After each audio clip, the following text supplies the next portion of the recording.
3 things you should never do when using Instagram marketing. Instagram marketing appears relatively straightforward on the face of it, being predominantly a matter of posting images and adding relevant hashtags to each one. But while this is true, it's also the case that there are some nuances that can get in the way of those who aren't overly familiar with the platform, and this is how mistakes happen. So keep listening, and we'll go over 3 big mistakes that new Instagram marketers sometimes make. 1. Not having anything to say. This is the first and biggest mistake you can make as an Instagram marketer, not having anything to say. And by that we mean not having a clear mission statement or clear values. It's up to you what niche or industry you want to work in. It's up to you what type of photos you want to share.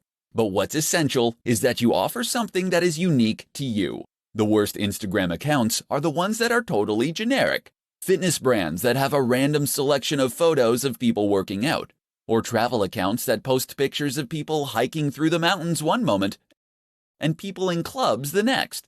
You need to hone in on what makes your account unique amongst the others in your niche. How are you going to stand out?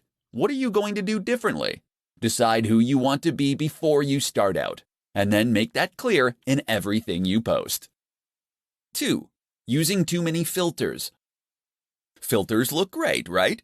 Take a good-looking photo and add the right filter, and you can turn it into something really special. And if that's true, then what could be better than adding lots of filters? Filters on every single image, and plenty of edits to change the contrast, the saturation, the vignette. Unfortunately, the result is often that the images just look cheap, and that you lose some of the information and quality from the image you originally took. Moreover, it can end up looking modeled and inconsistent. Looking at your page as a whole, it might look completely incongruous. 3. Being inconsistent. And that's the last mistake. Thinking of each picture, but not thinking about your account as a whole. Consistency means posting regularly, and there's nothing worse than an Instagram account that hasn't had an update in weeks. But it also means being consistent in what you post.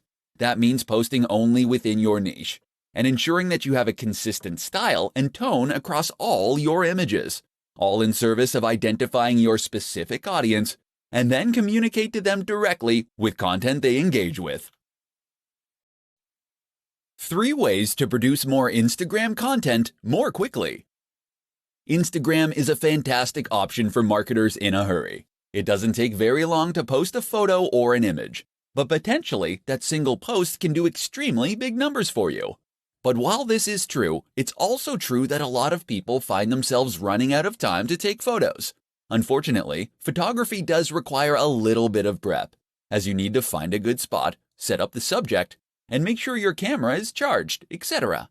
If you have been struggling to remain consistent with your Instagram marketing, then read on and discover how you can solve the problem.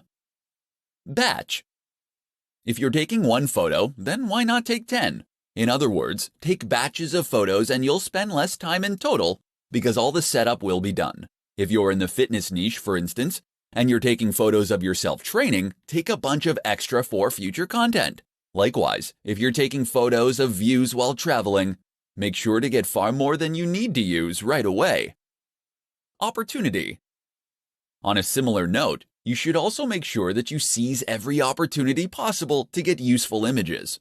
In particular, this might mean taking photos of things that are likely to lend themselves to future posts and topics. Did you need to withdraw a whole load of cash to pay the plumber? Then great. Use that opportunity to take some photos of the cash on the table, as this is something that can work in a whole lot of contexts. And while you're at that scenic location, this would be a good opportunity to get photos of not only the view, but of you doing yoga in front of the view, of your product in front of the view, of you climbing that mountain and looking successful. Think of every angle and version of the shot that you might need in the future. Stock. Not every photo you post needs to come from you originally. Sign up to a stock photography site, and that way, you can gain access to a limited reserve of images that you can use to grow your account. Edit these images and add text, and you can get even more use from them. Another option is to repost old images. Throwback Thursday is one of the most useful trends on the platform.